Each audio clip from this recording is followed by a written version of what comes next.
And welcome everyone to Sports Talk Line, where we talk sports 24/7, 365. And on today's episode of Battle for the Big East, we got friend of the show, John Fana, and we're going to preview the men's Big East tournament. John, how are you doing today?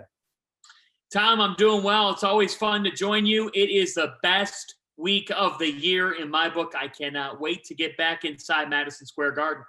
Yes, I think a lot of people are looking forward to. Some people might be jealous that you're going to be able to be at Madison Square Garden this weekend. It's going to be, at least though too, John, it was a year ago to where the Big East tournament, literally the sports world stopped at halftime between Creighton and St. John's.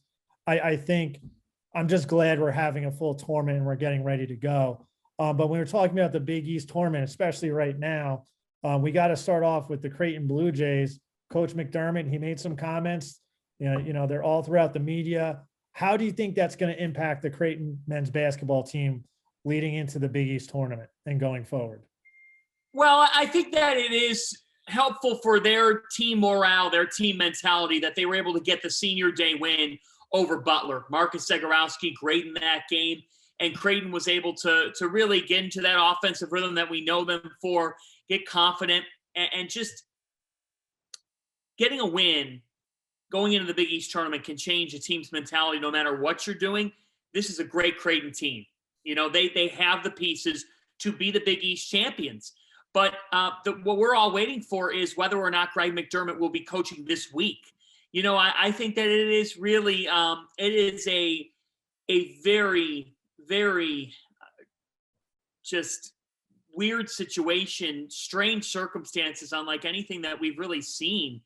What he said was wrong. Greg McDermott made a big mistake. He made a mistake that needed to be addressed. And frankly, I don't think he should have coached the game against Villanova. I don't understand, why is he coaching against Villanova? Now he's not coaching against Butler.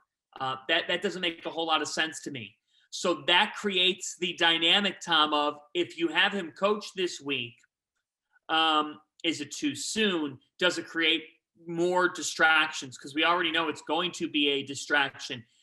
So I think it really depends a lot on just what the next 24, 48 hours holds. That's what Creighton's Big East tournament performance, it really is going to be dependent on how this situation gets handled, because a team's mentality in these times, with a remark like that, you could tell Creighton is just not their full selves mentally. And how could you be? How could you be after those hurtful remarks? Using the word plantation, I'm still in disbelief that Greg McDermott said those words. I've known Greg for a long time, and I have always thought of him to be a good person and leader. That's why I was shell-shocked by this. That being said,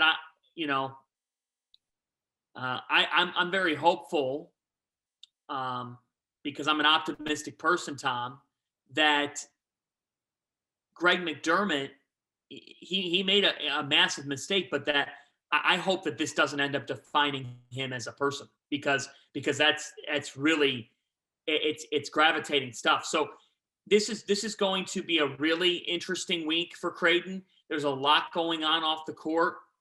We'll see. It's a loaded question with an answer kind of still to be determined, because we have to see how the university handles this situation and whether or not Greg McDermott will be on the sidelines.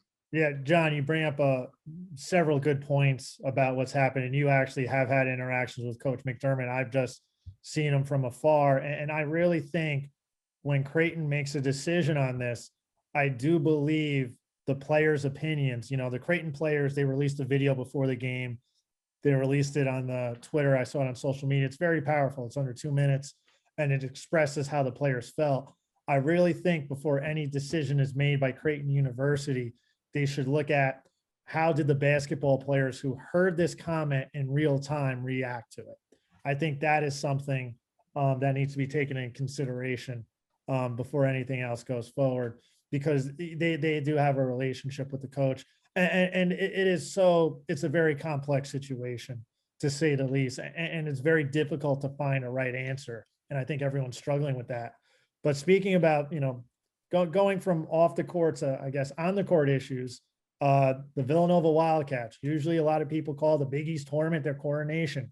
They've been the powerhouse in the Big East since realignment, but they got clobbered with the injury bug. They got Colin Gillespie, who got injured, basically torn MCL, out for the season. Yes, the last game against Providence, Justin Moore hurts his ankle. He came out on a walking boot. You know, that's not a good sign. John, how do you think those injuries will impact Villanova going forward in the Big East tournament and going onward? There has never been a more of an advantageous spot for an 8-9 game winner. There really has never been a friendlier draw for an 8-9 game winner and for a 4-5. More importantly, I would say the 4-5. We're going to get to that with St. John's and Seton Hall. The 8-9, you got to play on Wednesday night, and you got to turn it around quickly. But there's never been more of a chance. Villanova now has lost their identity. They have to find out how they can pull this together, and they only have a matter of 3-4 days to do so. Tom, that's next to impossible, even for Villanova. So this is really a tall task for the Wildcats to lose the heart and soul of their team, to lose their point guard, Colin Gillespie, and now to potentially lose the sophomore wing who was going to take over as the point guard, Justin Moore. You thought maybe he plays maybe Villanova plays 2 Big East tournament games and Moore can just get better, get himself going, get into a rhythm, get his feet under him in that point guard role before the NCAA tournament. Now Villanova's got to look at, Brian Antoine and Chris Arcidiacono. They have to really go beyond their normal rotation to figure out how they're going to pull this off. And that's the thing. Jay Wright does not go with a 9-deep rotation typically.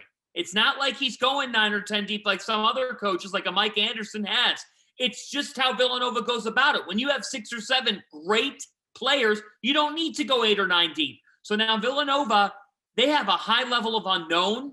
And when you don't have consistency, or when you have a major question mark at point guard, it creates a massive wrinkle. It creates an opportunity for the opponent, no matter how good or bad you are around your point guard spot, it creates an opportunity for them to pull something off. And that is why the Georgetown Marquette winner will be going to bed on Wednesday night with a very, very, very different feeling, as opposed to walking in and facing the 3-time reigning Big East tournament champion Villanova Wildcats. You're going to be facing the reigning champs, who are a battered dog, and you will be a live one. Yeah, John, you totally brought up some good points about Villanova. And also, you look at Georgetown, I think Georgetown is very underrated in the Big East. When you look at that team of Javon Mosley, you got Pickett, a 6'9" forward who can cause matchup, and Wahab inside. They might not have the depth, but those 3 players, they can get going, and they can, Coach Ewing could probably pull out a victory.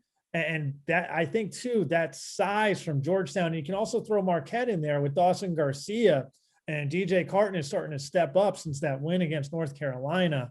It's going to be an interesting 8-9 game, because I really think both of those teams can realize, hey, listen, we get this win, we got a down Villanova team. But I do think, just hearing the words Villanova and Arcidiacono in the same sentence, Big East fans are kind of just backing up a little bit, because even though Chris Arcidiacono hasn't been used that much, they still remember Ryan. He might have made a big play or two in the NCAA tournament. So that they're still, if anyone can pull out magic out of their hat, it's GQJ. So that's what I feel about that, Tom. It is. I don't feel it, though, Tom. I really do not. And I think that Georgetown Marquette, the winner of that game, could very well pull it off. And if that doesn't happen and Villanova somehow survives, I do see the Cats going down in the semifinals potentially. I just think that both St. John's or a Seton Hall team that would be coming off what would be a game-changing win for them, if they were to get revenge on St. John's. Seton Hall needs to just win a game right now to even feel what it's like to win again, because they've been really, really struggling over these recent weeks. And to your point, like Georgetown Marquette, for me, what does that game come down to? That game comes down to whether or not Marquette can put together a full 40 minutes. The Golden Eagles have been just such an inconsistent team. In a span of 5 to 7 or 8 minutes, you see DJ Carden active, making plays for others. You see Jamal Cain, you see Greg Elliott, you see Kobe McEwen scoring the ball. You see Dawson Garcia. They got to get Dawson Garcia involved. I mean, that's the thing. Can they play 40 minutes? And if they're going to do that, they need to get Dawson Garcia involved early and often in the game plan because he can cause some matchup problems for a Georgetown defense that has been better here over the last couple weeks, but still is shaky. For the Hoyas, they score the ball fairly well. I mean, that's something that Patrick Ewing's team can do. They've got an interesting freshman in Dante Harris. Jamarco Pickett and Javon Blair both are guys that have been good scorers. Blair more so. Blair's been a top 6 or 7 Big East scorer this season. So I look at the Hoyas, and I see the way that they've stuck in games, have had the opportunity on opposing teams' doorsteps to pull out big wins, one of which was at Villanova on Super Bowl Sunday. Georgetown was very close to winning that game. They just fell short. If they get Chudier Belay and Jamarco Pickett scoring the ball, and if they have Qudus Wahab in the paint making Marquette work, Georgetown, I think, can beat Marquette, and I think would very much be alive against Villanova because Patrick Ewing, he knows how to coach. He might not have the most talent in this league. It's far from it, Tom, but Patrick Ewing can coach. Yes, I totally agree with you on those comments. And, we might have hit on it a little bit too. Which teams altogether, looking at all 11 teams in the Big East right now, what team do you not want to run into right now heading into the Big East tournament? Connecticut, and it's not close. UConn is playing the best basketball in this conference heading into the Big East tournament. Now, do they have flaws? Well, their offense can go through ruts. They can go through cold spells, but for the most part, they defend and rebound like there's no tomorrow. I mean, they make you work like hell to beat them. Mm-hmm. It's really hard to beat them on the glass, and it's really difficult to score on them, Tom. And when you combine that with an elite-level scorer and playmaker in James Bouknight, when you combine that with R.J. Cole, who has really come on here in these recent weeks for the Huskies, I think Cole, just as much as Bouknight's return has meant, Cole's emergence here has meant just as much. They are a 1-2 punch. And Adama Sanogo, the freshman, he now seems like he's just got his feet under him. He knows where to be. He knows what to do at the right times. UConn has a complete roster. They've got some depth. They've got playmakers, and Bouknight's at the forefront of it. And when you have the energy of Dan Hurley and that defense and that rebounding ability, watch out for the Huskies here, not only this week. I think that they're the Big East tournament front runner. I really do. I think they're the team that's in the best place. But I think they are a team that could cause some real problems in the NCAA tournament. John, you definitely hit on some great points. UConn can rebound. They can defend. The one issue, you kind of also mentioned it too, it seems like they cannot win games when the opposition scores over 70 points. That's where I think is like the demarcation line. If UConn's offense improves, then I definitely think they can win. And it's because they're UConn. This is bringing back memories of Kemba Walker making the magical run. Shabazz Napier not making a magical run in the conference tournament. No, making the run to the NCAA tournament. So it's definitely going to be interesting. And I think Sanogo is going to be the X factor because he is just someone teams cannot physically match up with inside. But, going forward, we talked about which team you don't want to face, which playing game, which one of those 3 sets of games that are occurring on Wednesday are you most looking forward to? I think I got an idea which one you're looking forward to, but I want to hear it from you. Well, it is Georgetown Marquette because I think that both these teams have it in them to be the Giants slayer of a team that's no longer a Giant in Villanova, but to take down the top seed and turn the bracket over.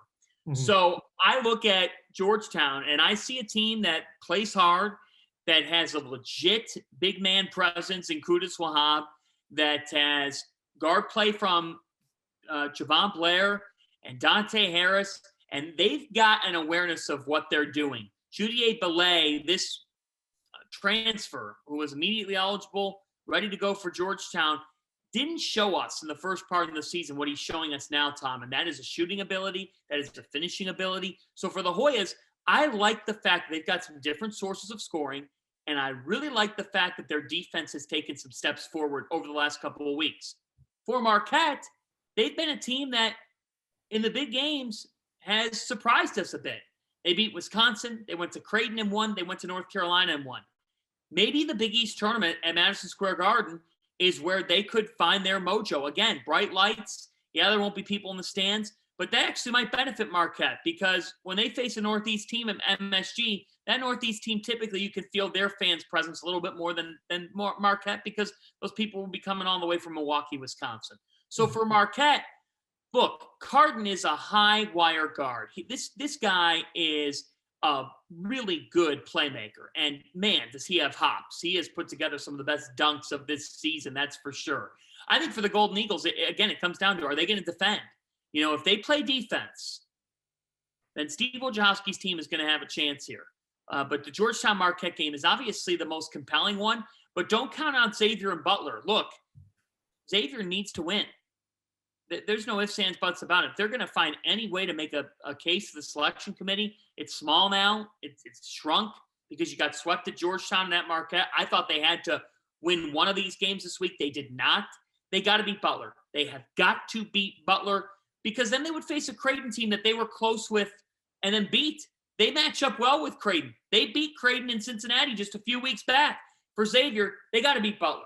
But Butler's going to be out to get him, and Butler has some young talent. How about the play of Miles Tate and Chuck Harris and the way that Butler, even in a year like this where they have struggled for the most part, they've been great at Hinkle Fieldhouse, Tom. My biggest question always with Butler is, can they travel? They have not been a good road team at all. They've not been a good team away from Hinkle Fieldhouse. And that's why I like Xavier, but I wouldn't be surprised if it's tight. Those two are rivals. That is true. And you know, when you look at some of those teams, there are some great matchups, and you got some teams that need to win now. If you're in the 8-9 game, you see a weakened Villanova, and I'm pretty sure there's absolutely zero fans in the Big East that'll be upset if they take out a depleted Villanova team. And you know, and I think Xavier, you mentioned they're desperate. Xavier was pretty close to a lock for the NCAA tournament. Now they're in a must-win situation, you know, but looking at that too, when we look at all those teams playing on Wednesday in the Big East, you know, we talked about a few of them. Which one of those teams playing on that Wednesday? We got Providence, we got DePaul, we have Xavier, Butler, Marquette, and Georgetown. Which one of those 6 teams do you think is most likely going to make a run in the Big East tournament?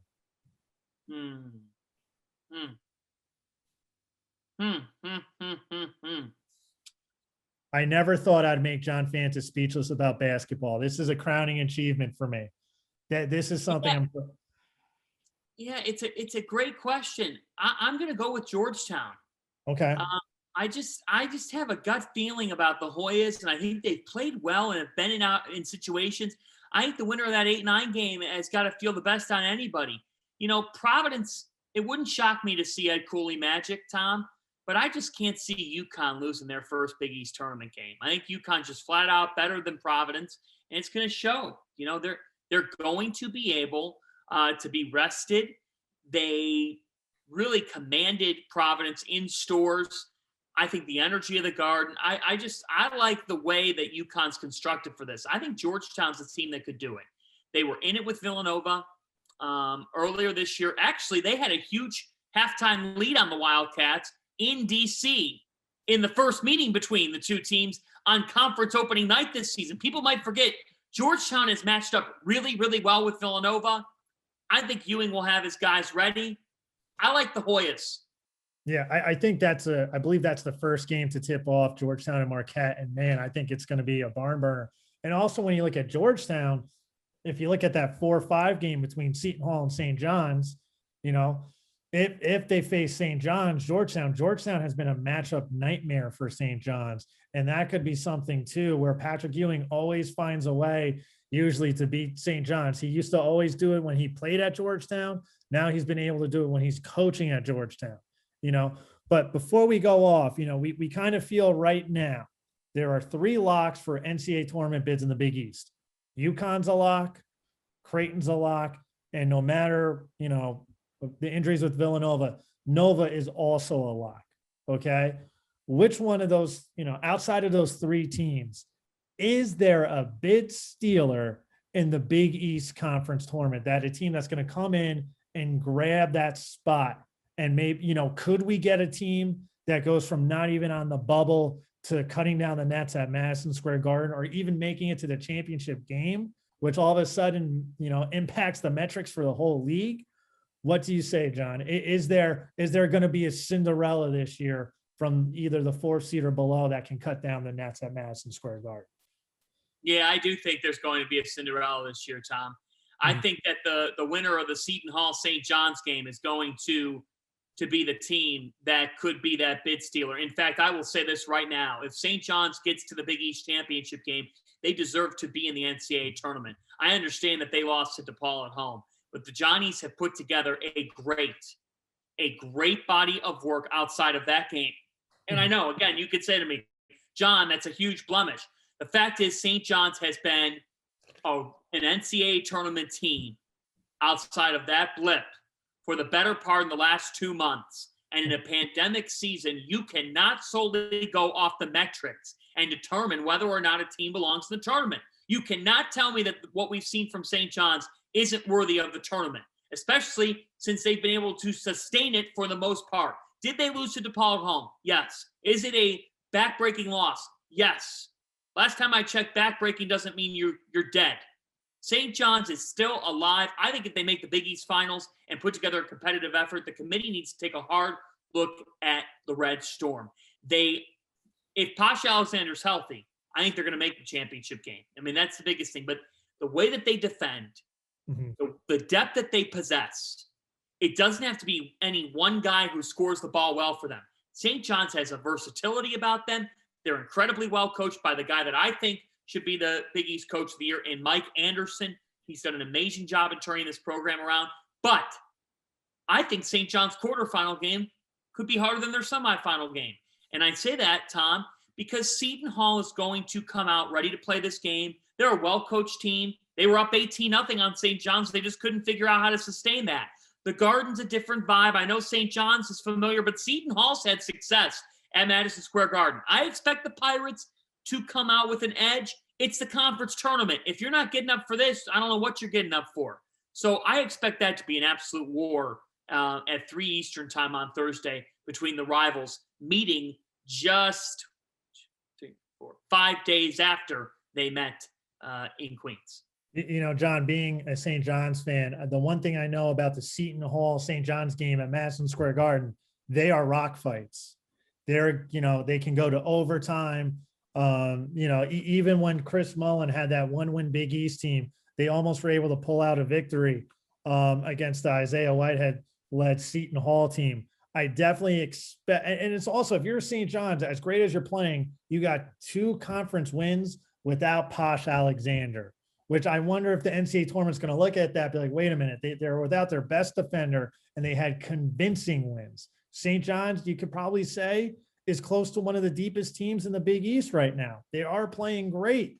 And honestly, John, this is one thing, it might be a pipe dream. I don't want to jinx it.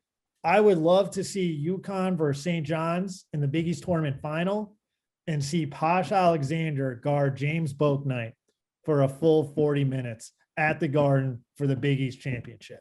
That would be my ideal thing, because in that situation, I agree with you. St. John's will most likely get the automatic bid. And you and you got, the Red Storm, who haven't won the Big East tournament for the last 20 years. UConn, which has dominated. I think that would be a great story. And honestly, if they let fans in the building, the roof would blow off the place if that game was going to occur. What do you think? It would. The roof would absolutely blow off the place. It'd be unbelievable. I mean, it really would be something. And I almost think it's the basketball gods playing with us that we have a St. John's Seton Hall quarterfinal. The Garden would be on fire for that.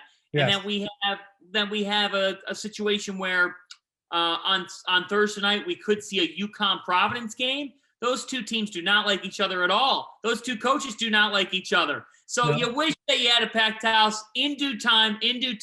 But this is going to be a lot of fun this week. I think it's wide open. I think that Connecticut's playing the best out of anybody, but still, they have some things that they need to get better at. That look, they're a very good team. They're playing great basketball, but could they be beat? Absolutely. It's the Big East tournament at Madison Square Garden. Anything can happen. St. John's is a very fascinating team. And how about the Red Storm? I mean, they haven't won a Big East tournament. It's been over 2 decades. This would be a really, really special moment for the program. Yeah, and I think too, one of the points, St. John's can now rebound now. They're able to out rebound a very big physical Ed Cooley coach team by 10. You know, that's one thing that I think is not getting enough press with Mike Anderson is now St. John's can rebound the ball along with they're probably a mid-tier 3-point shooting team and creating. We'll see. I don't know. I'm not ready. I'm not totally sold on the idea of St. John's out rebounding UConn. That's where I will say I don't see that happening. Maybe it will. Maybe it will. St. John's has some issues though, like in the paint. St. John's offseason priority needs to be to get a true big man. Yes, it has been for the last 10 to 15 years. That's something to say the least. But John, I want to thank you for coming on. I look forward to seeing you going forward in the Big East and NCAA tournament, wherever these teams take us. I'm excited for this. Before we leave, John, can you tell us where we can find you on social media? At John, JOHN_Fanta, FANTA. We'll be on Big East shoot around before, after games this week. We'll have live press conferences, reaction, interviews. I'll be masked up inside the Garden, but we'll be able to talk to the stars of the games and just really grateful, blessed that we are in for a conference tournament, that we are in for an NCAA tournament coming up. And this is going to be, look, what a reward at the end of what's been a dark tunnel. College basketball didn't get to crown a champion. Every other sports league, major sport, has been able to do that. Now we'll get our chance here in the Big East and nationally, and I'm excited for it. And Tom, happy to join you anytime. Hope we're talking again here as the road continues. This has been awesome and great stuff with your coverage as well this season. Thank you, John. I greatly appreciate it. And trust me, you want to catch that Big East, all those Big East preview shows, post-game shows. Honestly, I was kind of hoping for a blizzard Friday night so we get to see John Fanta, the meter. I wanted to see this, John. I wanted to see a blizzard the Friday night. So you have to go out between the 2 games, do a live meteorology report, and then all of a sudden, boom, there's a big Cleveland Browns acquisition where like JJ Watt or like Russell Wilson says, or like Bill Belichick says, screw the Patriots, I'm going back to Cleveland and I'm bringing Brady with me or something like that. But John, thanks for coming on. You truly are an icon in the making. I look forward to all the success you have in your career. And everyone at home, if you haven't done so already, click that like and subscribe button. And remember to listen like you play with intensity.